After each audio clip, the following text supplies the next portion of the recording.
Oh, I had a really great time tonight. It's nice. These past 3 weeks have been magical. It's nice. And I think I'm ready. Ready for what? Ready for the next step. I love you and I want to ask you something. Oh. Stacy, Mary Ann, Gloria, Louise, Parker, Cunningham. Will you marry me? I know there's nothing in the box, it's more of a promise, really. Wow. It's really sweet, but Bill, I have something to tell you. Okay.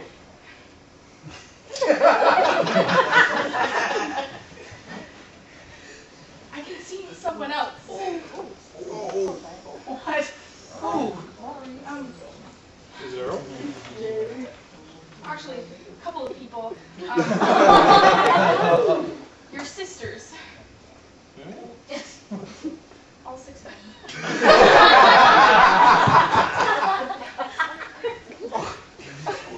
Bet you didn't see that coming. Buckle up.